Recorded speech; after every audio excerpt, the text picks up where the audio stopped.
이제 고린도전서가 새로운 단락으로 진입합니다. 사도 바울이 고린도 교회로부터 들은 소식 중에 고린도 교회 안에 있는 성도 중 어느 누가 음행의 죄를 저질렀다는 소식이 들려왔고, 바울은 이 소식을 듣고 교회가 어떻게 대응해야 될지에 대해서 서술합니다. 사실 고린도라는 도시는 당시에 음란함의 대명사로 여겨지던 도시였습니다. 잘 아는 것처럼 아프로디테라는 여신을 섬기는 도시였는데, 그 아프로디테 신전 안에는 약 1000여 명의 여사제들이 있었고, 고린도 사람들이 그곳에 가서 제사를 드릴 때에는 그 제사의 행위 중에 뭐가 포함되어 있었느냐? 그 여사제들과 음란한 행위를 하는 것이 포함되어 있을 정도였습니다. 우리 머릿속에 청량리 588번지 하면 떠오르는 이미지가 있죠? 다들 알면서 뭐 이렇게 모르는 척 하시는지. 청량리 588번지 하면 떠오르는 이미지가 있는 것처럼 고린도라는 도시 또한 주변의 사람들에게 음란함 그 자체로 여겨졌습니다. 그런데 문제는 그런 음란의 행위가 고린도라는 도시 안에서 자행된 것뿐만 아니라 교회 안에 있는 사람에게서 버젓이 그런 일이 일어나고 있었기 때문에 바울은 이 일을 매우 심각하게 간주합니다. 그리고 오늘 본문 1절은 이렇게 말합니다. 너희 중에 심지어 음행이 있다 함을 들으니 그런 음행은 이방인 중에서도 없는 것이라 누가 그 아버지의 아내를 취하였다 하는도다. 근데 고린도 교회 성도들이 고린도 도시의 사람들보다 더 끔찍한 일을 저지른 거예요. 무슨 일을 저질렀느냐? 고린도 교회 성도 중 한 사람이 아버지의 아내를 취했습니다. 이런 일은 이방인 중에서도 없는 것이었습니다. 아마도 아들이 계모와 잠자리를 같이 한 것 같습니다. 그런데 한 번 한 게 아니에요. 우연히 실수로 한 번 한 게 아니라 지속적으로 그 계모와 잠자리를 같이 했습니다. 그래서 학자들은 이 아들이 계모와 혼인관계를 맺은 것으로 이해합니다. 이런 일은 교회 안에서뿐만 아니라 교회 밖에서도 용납될 수 없는 행동 중 하나였습니다. 로마의 철학자 키케로라는 사람은 기원전 1세기 당시에 그의 생각에 제일 역겨운 일이 무엇이냐라는 질문에 장모가 사위와 결혼하는 것이다라고 이야기했다고 합니다. 그런데 이와 아주 유사한 일이 지금 고린도 교회 안에서 자행되고 있었습니다. 그런데 더 큰 문제는 당사자가 전혀 자신의 잘못을 뉘우치지도 않았을 뿐만 아니라 자신의 죄에 대해 부끄러워하지도 않았을 뿐만 아니라 자신의 죄에 대해서 애통해하지도 않았습니다. 오히려 교회 안에서 이루어지는 모든 종교적 행위에 제일 열심히 참여했는지도 모릅니다. 주일 예배뿐만 아니라 주의 성찬에도 꾸준히 참석했을 것입니다. 세상으로부터 부름을 받아 세상과 다른 방식으로 살아가야 하는 것이 교회의 정체성이고 성도의 정체성인데, 고린도 교회 성도들은, 그리고 고린도 교회는 구별된 공동체로서의 정체성을 유지하는 일에 실패하고 말았습니다. 그들은 세상 문화를 그대로 답습해가며 살았습니다. 그들은 죄에 대해서, 특히 음란의 죄에 대해서 애통해하지도 않고 음란의 죄를 제거하기 위해 노력하지도 않았습니다. 교회가 이 문제를 알고 있었음에도 불구하고 즉각적으로 해결하지 않았습니다. 본문 2절입니다. 그리하고도 너희가 오히려 교만하여져서 어찌하여 통한이 여기지 아니하고 그 일 행한 자를 너희 중에서 쫓아내지 아니하였느냐. 교회 밖 세상이 용납할 수 없는 일이 교회 안에서 자행되었다면 고린도 교회 성도들도 이 일이 얼마나 수치스러운 일인지 다 알았을 텐데, 교회는 이 일에 대해 침묵하고 눈을 감고 말았습니다. 왜 그랬을까? 분명히 누군가가 잘못했는데, 교회 밖에서도 이루어지지 않는 일을 성도가 자행했는데 왜 고린도 교회가 이 일에 대해서 침묵했을까? 사람들이 연구하기 시작했죠. 그리고 사회학적으로 이렇게 분석합니다. 아버지의 아내를 범한 사람이 누구일까? 사회학적 관점으로 볼 때 그 남자는 사회가 말하는 것에 무관심한 사회 부적응자이거나 아니면 사회의 규칙을 초월해 있는 엘리트 중 한 사람이었을 가능성이 높습니다. 하지만 교회가 그를 쫓아내지 않았다는 측면에서 그는 사회적 엘리트였을 가능성이 높습니다.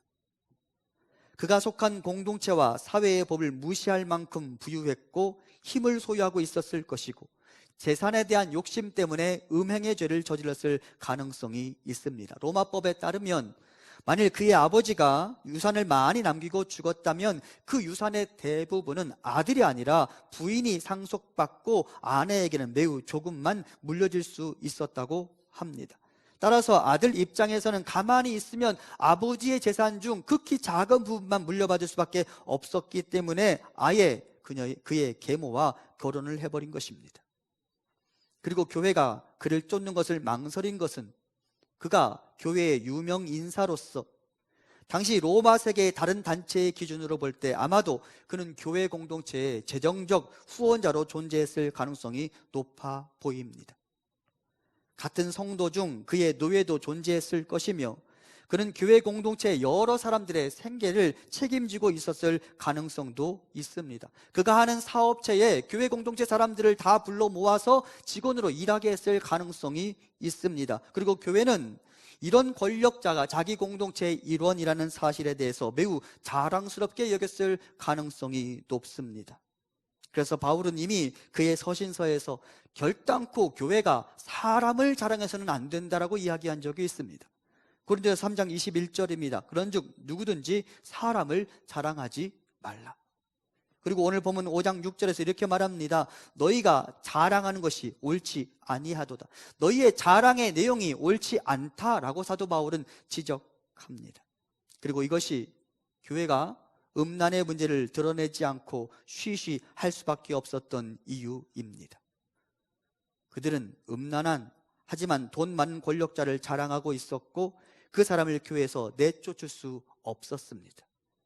결국은 돈으로 상징되는 우상 맘몬과 성적 일탈의 상징인 우상 아프로디테가 결합되어서 교회를 더럽히고 말았습니다.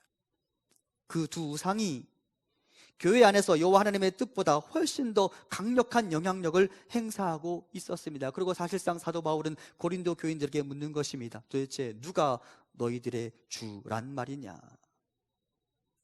그리고 하나님은 이 시대 우리에게도 동일한 질문을 던지십니다. 너희들의 주는 누구인가? 만일 하나님을 나의 주로 고백하고 그 주인의 뜻을 순종하기를 원한다면 우선 시급하게 우리는 이 세대의 음란과 만몬으로부터 떠나야 합니다.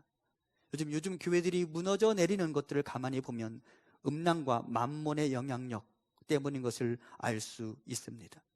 분명히 여러분, 성행위는 기쁨의 요소이며 그 안에서 생명이 만들어진다는 것 때문에 하나님이 주시는 복으로 여겨질 수 있습니다. 맞습니다. 그것은 하나님의 복입니다. 하지만 그것은 철저하게 가정 안에서, 부부관계 안에서만 이루어져야 하는 행위입니다.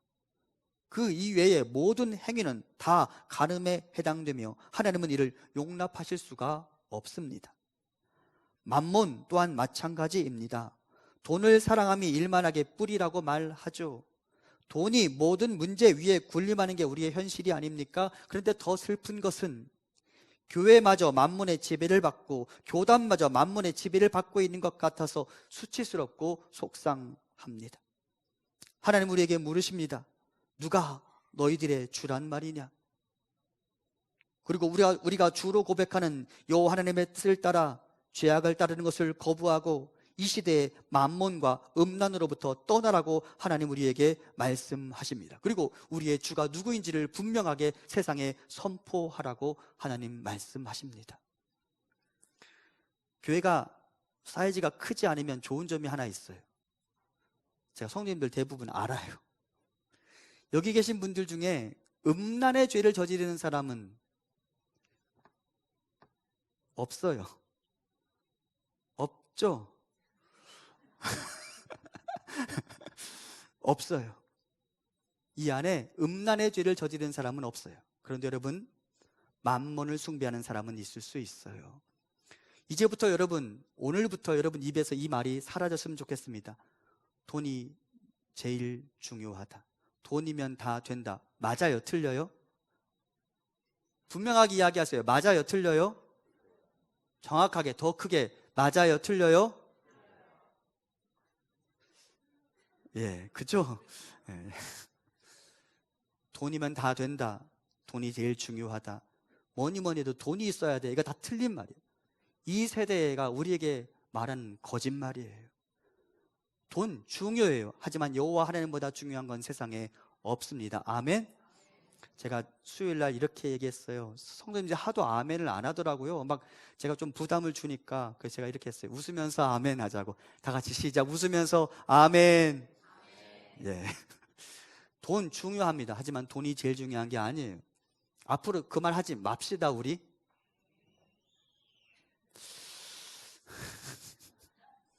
교회에서 뭐가 제일 중요해요? 그렇죠. 하나님이죠. 근데 교회도 만몬의 지배를 받을 수 있어요. 만몬, 우상이에요. 하나님보다 더 중요한 건 없어요. 그래서 우리가 누가 우리의 주인지를 분명하게 고백하고 만몬과 음란으로부터 떠날 수 있게 되길 간절히 소망합니다. 분명히 교회는 우리가 사는 세상과 달라야 합니다. 물론 교회는 세상으로부터 분리될 수는 없습니다. 바울도 이렇게 말했습니다. 고린도전서 5장 9절과 10절입니다. 내가 너희에게 쓴 편지에 음행하는 자들을 사귀지 말라 하였거니와, 이 말은 이 세상에 음행하는 자들이나 탐하는 자들이나 속여 빼앗는 자들이나 우상 숭배하는 자들을 도무지 사귀지 말라 하는 것이 아니니, 만일 그리하려면 너희가 세상 밖으로 나가야 할 것이라. 바울이 고린도전서라는 편지를 쓰기 전에 이미 어떤 편지를 하나 보냈는데요, 그 편지에는 음행하는 자들을 사귀지 말라라고 썼었어요. 그런데 바울이 말합니다. 내가 음행하는 자들을 사귀지 말라고 편지 썼다. 맞다. 하지만 그 말은 교회 바깥에 있는 음행하는 자들과 섞이지 말라는 말이 결코 아니다. 그러면 너희는 세상 밖에 나가서 살아야 하지 않겠느냐? 너희가 만나는 사람들 대부분 그렇지 않느냐? 내가 너희에게 쓴 말은 교회 안에 그런 자들을 허용하지 말라라는 말이다 라고 이야기합니다. 교회가 세상과 함께 세상 속에 살지만 세상의 법칙대로 살아가서는 안 됩니다. 우리는 분명 세상에 살아가야 합니다. 세상 사람들과 어울려 살아야 합니다. 하지만 이 세대의 법칙 그대로 따라가면 안 된다라는 말입니다. 이 세대의 문화와 가치관이 교회를 지배하도록 내버려 두어서는 안 됩니다. 노아의 방주를 가만히 생각해 보십시오. 방주는 큰 홍수 속에서 물 위에 떠 있지만 물이 그 안으로 들어오지 못했기 때문에 그 안에 있는 사람과 동물들이 살 수 있었습니다. 왜? 하나님께서 그 방주의 겉면에 역청을 바르셨기 때문입니다. 창세기 6장 14절입니다. 너는 고페르 나무로 너를 위하여 방주를 만들되 그 안에 칸들을 막고 역청을 그 안팎에 칠하라. 그리고 이 역청은 이 시대로 말하면 그리스도의 보혈의 피를 의미합니다. 그리고 교회는, 그리고 그 안에 거하는 성도는 그리스도의 보혈의 피를 날마다 묵상하면서 세상 속에 살지만 음란을 권하는 세상, 만몬을 숭배하라고 권하는 세상 속에 살지만 절대 세상과 같은 방식으로 살아가서는 안 됩니다. 세상에 물들여서는 안 됩니다. 교회는, 그리고 성도는 날마다 그리스도의 십자가를 묵상하고 세상 속에 살지만 세상과는 다른 방식으로 살아가야 합니다. 사도 바울은 로마라는 도시에 사는 교회 성도들에게 보낸 편지에서 이렇게 이야기합니다. 우리 함께 로마서 12장 1절과 2절을 같이 봉독합니다.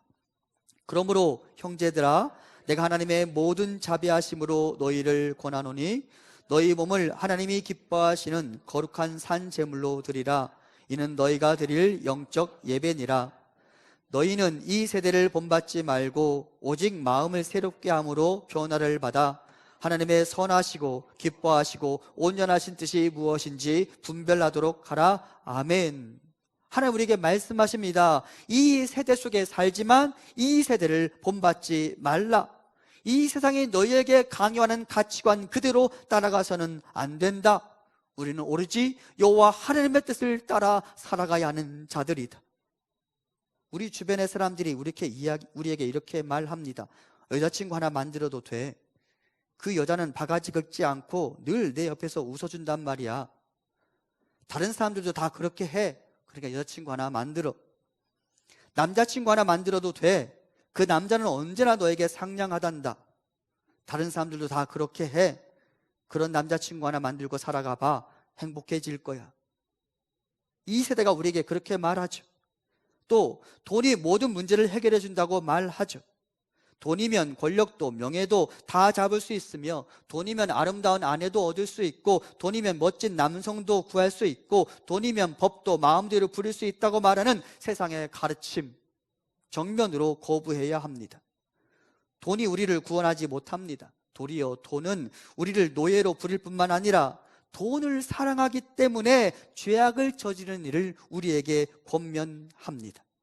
사랑하는 성도 여러분, 이 세대 속에 살지만 이 세대와 다른 기준으로 살아가시기를 바랍니다.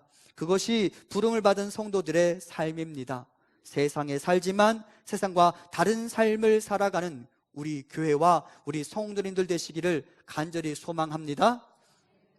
저는 우리 성도님들 한 분 한 분이 이 가치관으로 살았으면 좋겠고, 무엇보다 우리 교회가 다른 교회도 그렇게 해, 남들도 그렇게 해라는 속임수에 넘어가지 않는 공동체가 되기를 간절히 소망합니다.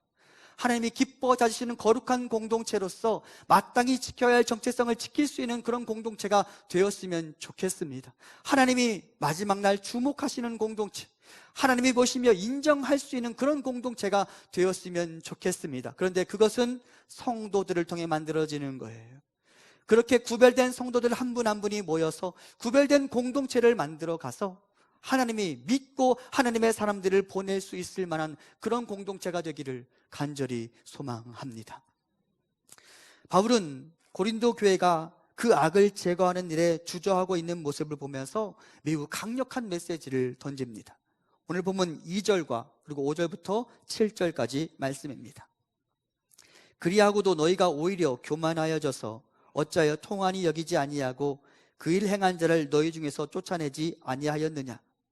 이런 자를 사탄에게 내주었으니 이는 육신은 멸하고 영은 주 예수의 날에 구원을 받게 하려 함이라. 너희가 자랑하는 것이 옳지 아니하도다. 적은 누룩이 온 덩어리에 퍼지는 것을 알지 못하느냐. 너희는 누룩 없는 자인데 새 덩어리가 되기 위하여 묵은 누룩을 내버리라. 우리의 유월절 양 곧 그리스도께서 희생되셨느니라. 바울은 그 음란의 행위를 일삼은 자칭 성도를 교회에서 쫓아내라고 말합니다. 주의 성찬에 참여하지 못하도록 하고 주의 교회에 발을 내딛지 못하게 하라고 이야기합니다. 게다가 바울은 그 사람을 사탄에게 내주어야 한다고 말합니다. 만일 그 사람을 그대로 내버려 두면 적은 누룩이 밀가루 반죽 덩어리 전체를 부풀어 오르게 만드는 것처럼 그 작은 죄악으로 교회 공동체 전체가 오염될 수 있다고 이야기합니다. 교회와 성도는 죄로 상징되는 누룩, 그것이 없는 무교병이 되어야 한다고 선포합니다. 여기에서 다른 부분은 다 이해할 수 있는데 그 사람을 교회 밖으로 쫓아내라는 말이 무척이나 부담스럽습니다. 그 사람에게도 아직 가능성은 남아있는 것 아닙니까? 그런데 우리가 어떻게 한 사람의 영혼을 사탄에게 내어줄 수 있단 말입니까? 바울의 말을 어떻게 이해해야 할까요? 바울은 그렇게 초강수를 두어서라도 음행의 행위를 한 사람에게 충격을 주고 그 사람이 회개할 기회를 갖게 해야 한다고 말하는 것입니다. 성경은 분명히 우리에게 징계가 가져다주는 유익에 대해서 선포합니다. 우리 함께 요한계시록 3장 19절을 봉독합니다. 무릇 내가 사랑하는 자를 책망하여 징계하노니 그러므로 내가 열심을 내라 회개하라. 아멘. 징계의 목적이 뭐예요? 회개에 있어요. 바울은 음행을 저지른 그 사람을 그대로 내버려 두면, 오만한 그 상태에 그대로 내버려 두면 그 사람은 절대 자신의 죄를 뉘우치지 않으리라는 것을 잘 알고 있었습니다. 그리고 그 사람을 교회 밖으로 쫓아내서라도 자신의 잘못을 뉘우치게 만들어야 한다고 제안합니다. 그만큼 음란의 죄는 무시할 수 없는 무거운 일이기 때문입니다. 이런 면에서 교회는 필요에 의해서 때로는 성도를 징계할 수도 있어야 합니다. 1905년 설립된 김제 금산교회, 제가 여러분께 자주 말씀드렸는데 조덕삼 장로가 자신의 마부였던 이자익이라는 사람을 신학교로 보내서 자기의 교회로 담임 목사로 청빙했다고 알려진 그런 교회, 기역자로 생겼어요. 그래서 이 모퉁이 꼭지점 부분에 강대상이 있고 이쪽과 이쪽, 남성과 여성들이 따로 구별돼서 앉아서 예배를 드렸던 그런 교회입니다. 근데 이 금산교회에 가보면 지금도 투명한 유리상자 안에 금산교회 당회록이 보관되어 있습니다. 그 금산교회 당회록 중 1921년 10월 1일 오후 8시 17차 당회 회의록이 비치되어 있는데 그 당회 회의록이 다음과 같은 내용을 담고 있습니다. 김아무개와 김아무개 모친은 가정 불화에 관하여 권면하고, 김아무개 댁 김아무개는 부모에게 불효하고 주의를 범함으로 회개할 동안 성찬에 불참케 한다. 김아무개는 주의를 범함으로 권면하고, 이 아무개는 도박한 일로 출교하고, 박아무개는 귀신을 공경함으로 출교하고, 김아무개는 도박한 일로 학습 제명하고, 조아무개는 신앙생활을 심사하기 위하여 호출하기로 가결하다.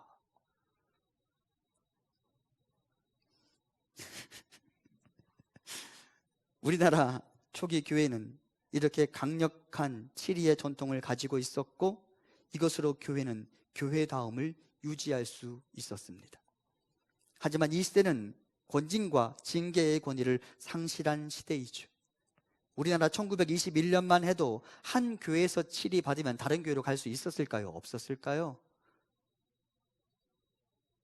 못 가죠. 받아주지 않죠. 다시 그 교회에서 치리가 해지될 때까지 그 교회에 남아있으라고 말하죠. 제가 상상해 보았습니다.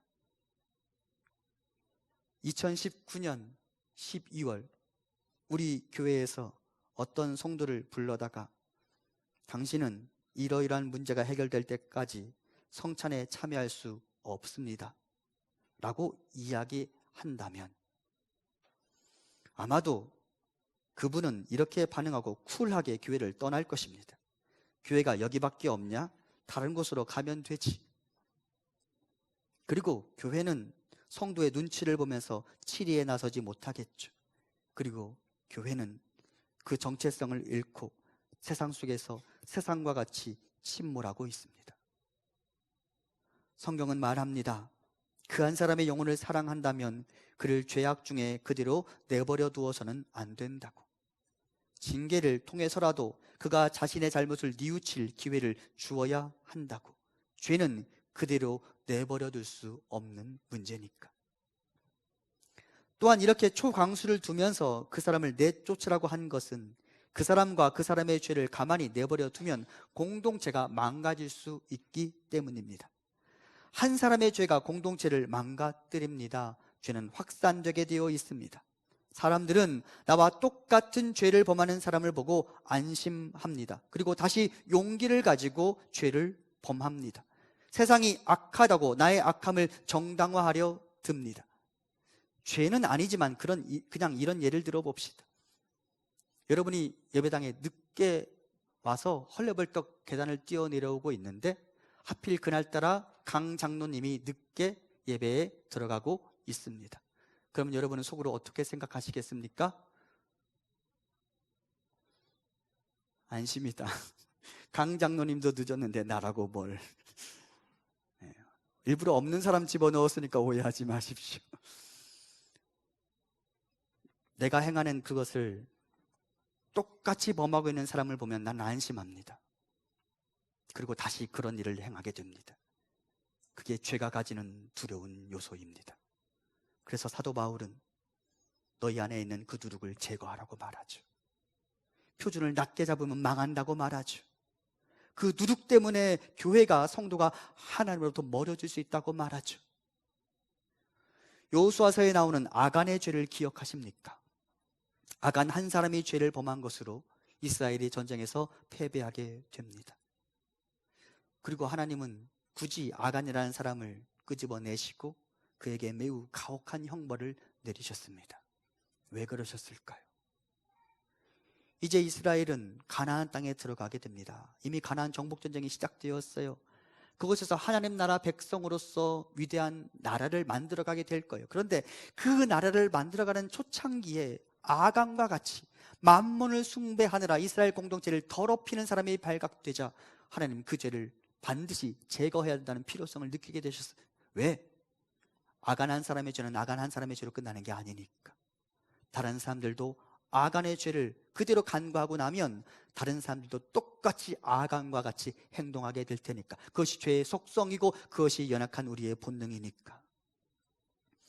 한 사람의 죄는 나 한 사람의 죄로 끝나지 않습니다. 따라서 공동체는 그 사람이 아무리 공동체 안에서 중요한 사람이라고 할지라도 그 죄를 남겨두어서는 안 됩니다. 아픔이 있지만 도려내야 합니다. 그래야 그 사람이 살고 공동체가 사는 것입니다. 하나님은 오늘 본문을 통해 우리에게 말씀하십니다. 교회다움을 유지하기 위해 공동체 안에서 죄를 제거하라. 성도다움을 유지하기 위해 죄에 대하여 애통해 하고 세상 속에 살지만 세상과 다른 방식으로 살아야 한다. 오늘 주신 말씀을 기억하며 내 안에 있는, 그리고 우리 안에 있는 누룩을 발견하고 그에 대하여 애통해 하고 아픔이 있지만 그것을 도려내며 교회다움, 성도다움을 회복하는 우리가 되기를 소망합니다. 그리고 누가 우리의 주이신지를 분명하게 고백하기를 바랍니다. 만몬과 음란이 나를 주관할 수 없고 나를 구원할 수 없음을 깨닫고 오직 여호와 하나님 한 분만이 나의 주인이심을 인정하고 그 뜻을 따라 살아가기로 결단하는 우리가 되기를 소망합니다.